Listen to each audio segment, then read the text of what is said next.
আপনি কি কখনো সত্যি করে নিজেকে এটা জিজ্ঞাসা করেছেন, আপনার মধ্যে যে শক্তি আছে সেটা কি আদতেও আপনি পুরোটা ব্যবহার করতে পারছেন?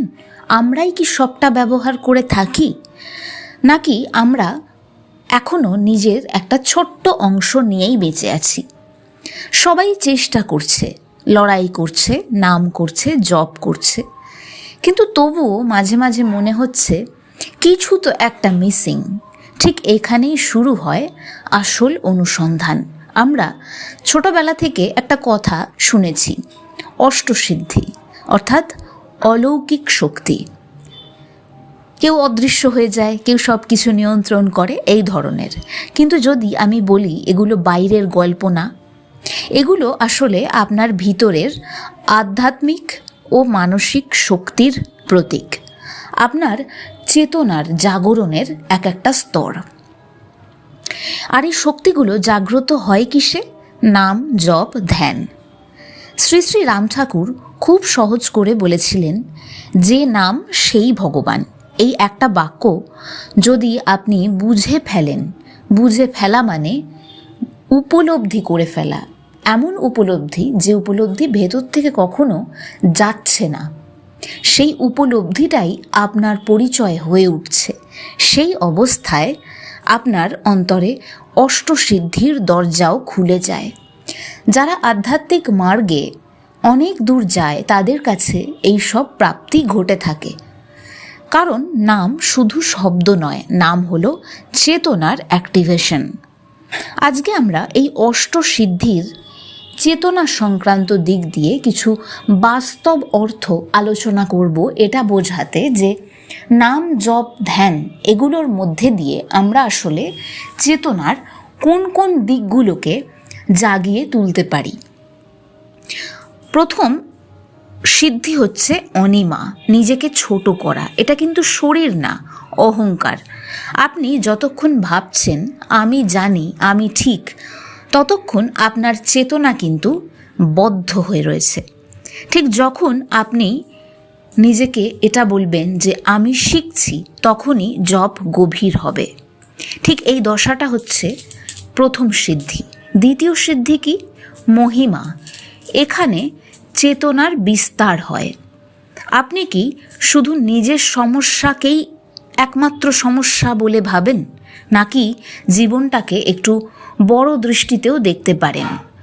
জপ যখন গভীর হয়, আপনি শুধু নিজের কথা ভাববেন না, আপনার চিন্তা বড় হবে। তৃতীয় সিদ্ধি হচ্ছে লঘিমা অর্থাৎ হালকা হওয়া। আপনি কি লক্ষ্য করেছেন আপনার সবচেয়ে বড় কষ্ট আসে আপনার চিন্তা থেকে? অতীত, ভয়, ভবিষ্যৎ। জপ যখন শ্বাসের সঙ্গে যুক্ত হয়, এই ভার ধীরে ধীরে কমে যায়, আপনি হালকা হন। জাপান ফিলোসফিতে এই ধরনের একটা চিন্তাধারা অ্যাড করেছে।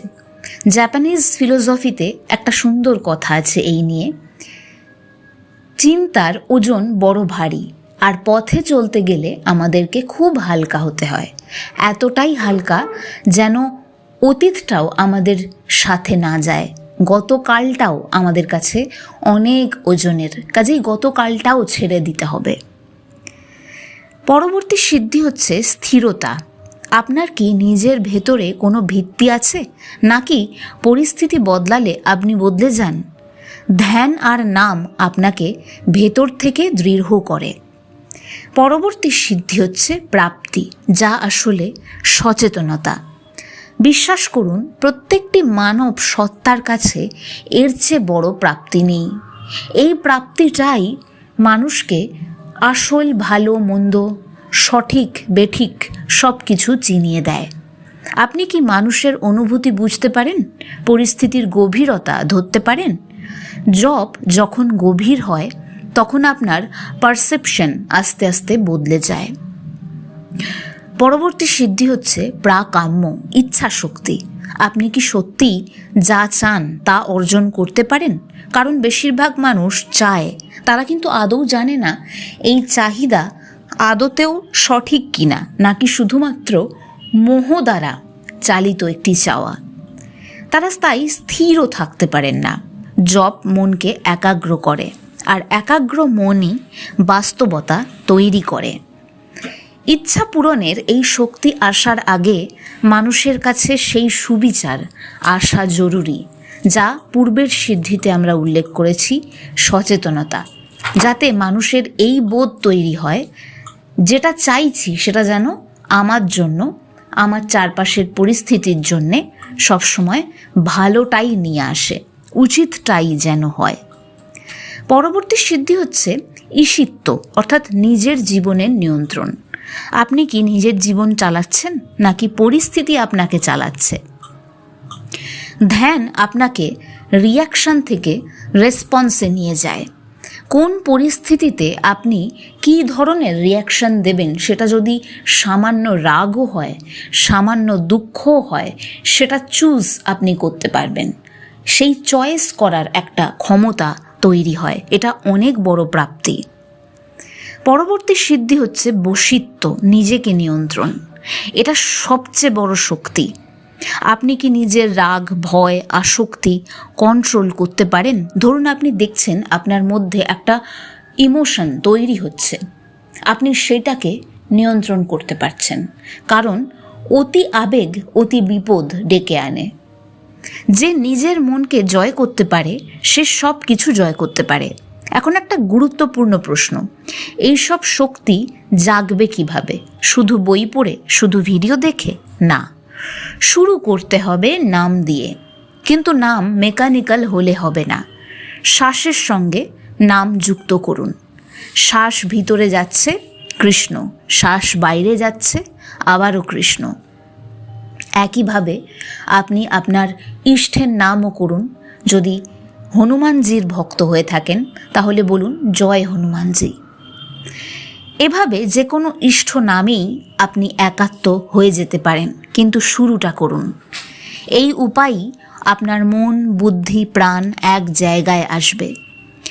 এটাই শ্রী শ্রী রাম ঠাকুর বলেছিলেন, এই তিনটি এক হলেই প্রণব। প্রণব মানে হচ্ছে সেই পরম গতি, সেই পরম সত্তা, সেই পরম পরিচয়ের লাভ। এখানে একটা গভীর জায়গা আসে। শ্বাসের মাঝে একটা সূক্ষ্ম বিরতি আছে, না ভিতরে না বাইরে, শুধু স্থিতি। সেই বিরতিতে যখন আপনি স্থির হতে পারেন, সেখানে মন থামতে শিখে। সেই জায়গাটাই হচ্ছে চিদাকাশ, শূন্য। এইখানেই শুরু হয় আসল ধ্যান। একটু প্রারব্ধ নিয়েও কথা বলবো। আপনি জব করছেন, তবুও মন ছুটছে কেন বলুন তো? কারণ আপনার পুরনো অভ্যেস যে আপনার স্বভাবে, জীবনে লেগে রয়েছে। আপনার পূর্বকর্মের ছাপ যে এখনো যায়নি, যেতে যে সময় লাগে, এটাই প্রারব্ধ। এটা আপনাকে টানবে, বিক্ষিপ্ত করবে, কিন্তু আপনি বারবার নামে ফিরে আসবেন, ধৈর্য ধরে থাকবেন। ভগবদ্গীতার প্রসঙ্গ, অভ্যাস আর বৈরাগ্য, এই দুটির চেয়ে বড় কোনো পথ নেই। একসময় এই ঢেউ থেমে যাবে। ঠাকুর উদাহরণ দিয়েছেন, কুকুর শুকনো হাড় কামড়ায়, প্রথমে কষ্ট, তারপর রক্ত, তারপর কিছুই নেই, তবুও ছাড়ে না, শেষে রস বের হয়। ঠিক তেমনি নামের ভেতরেও অমৃত আছে। এই অমৃত তত্ত্ব আসলে আমাদের সকলের মধ্যেই লুকিয়ে রয়েছে। নাম সেই অমৃত তত্ত্বকে বাইরে নিয়ে আসে, জীবনে যুক্ত করে, চেতনায় যুক্ত করে। কিন্তু আপনাকে ধরে থাকতে হয়, শুরু করে প্রত্যেক দিন নিয়মিতভাবে সেই চেতনার মধ্যে ধরে থাকতে হয়, তাকেই জীবন বানিয়ে নিতে হয়। এখন কিছু প্র্যাকটিক্যাল স্টেপ বলি। প্রথমত, প্রত্যেক দিন 20 মিনিট করে বসার চেষ্টা করুন, শুধু শ্বাস আর নাম। দ্বিতীয়ত, দিনের যে কোনো সময় খুব স্ট্রেসড হয়ে গেলে শ্বাসে ফিরে আসুন, নামে ফিরুন। তৃতীয়ত, নিজেকে অবজার্ভ করুন, কখন কি করছেন, কি ধরনের কাজকর্ম আপনাকে সবচেয়ে বেশি ট্রিগার করে দিচ্ছে, কখন রেগে যাচ্ছেন, কখন খুব দুঃখ হচ্ছে। এই জায়গাগুলোয় জানবেন আপনার ইগো আপনার থেকে অনেক বেশি গভীর হয়ে যাচ্ছে, আপনার প্রত্যাশা জমে রয়েছে। চতুর্থত, বলুন যে আমি মন নয়, আমি মনকে দেখছি, আপনার পরিচয় মনে বা ওই ইমোশনগুলোর মধ্যে সীমাবদ্ধ নয়। আপনি সব কিছুর সাক্ষী, অবজারভার। সব কিছু হচ্ছে আর আপনি দেখছেন। আপনার যে রিয়াকশন সেটাকে আপনি কন্ট্রোল করতে পারেন। কারণ ঘটনা শুধু হয়, আমরা কষ্ট পাই আমাদের আবেগজনিত সংযোগের কারণে। যে মুহূর্তে আপনি সাক্ষী বা এই সাক্ষী ভাবের অভ্যাস করতে শুরু করেন, আস্তে আস্তে আপনার প্রতিক্রিয়ার তীব্রতা কমতে থাকে, বিচারবোধ জাগ্রত হতে থাকে। ফল ছেড়ে দিন, শুধু প্র্যাকটিস করতে থাকুন নিজেকে অবজার্ভ করতে করতে। নামকে জীবনের অংশ বানিয়ে নিন, শুধু মেডিটেশন না, হাঁটতে হাঁটতে, কাজ করতে করতে ভেতরে নাম রাখুন। লক্ষ্য করে দেখবেন আপনার মন সব সময়ই কিছু না কিছু তো করেই। তাকে একটা দিশা দিয়ে দিন, যে কোনো একটা নাম তাকে দিয়ে দিন। এমন সোর্স অফ এনার্জির সন্ধান তাকে দিন যেখান থেকে সে শক্তি পায় জীবনকে আরও বেটার করে তোলার। একসময় আপনি নাম করবেন না, নাম আপনার ভেতরে বইবে। শেষে একটা প্রশ্ন, আপনি কি শুধু এই জ্ঞানটা শুনেই চলে যাবেন, নাকি আজ থেকেই শুরু করবেন? কারণ এই অষ্টসিদ্ধি তো কোনো অলৌকিক গল্প নয়, এটা তো আপনার চেতনার বন্ধ দরজার ওপারের গল্প। যে সম্ভাবনা আমাদের সকলের সামনেই রয়েছে। সম্ভাবনার দরজা কোথায় রয়েছে? আপনার শ্বাসে, আপনার মনে, আপনার নামে। শুধু জাগাতে হবে, বারবার সেই অভ্যাসটায় ফিরে আসতে হবে। আজ থেকেই শুরু করুন। জয় শ্রীরাম।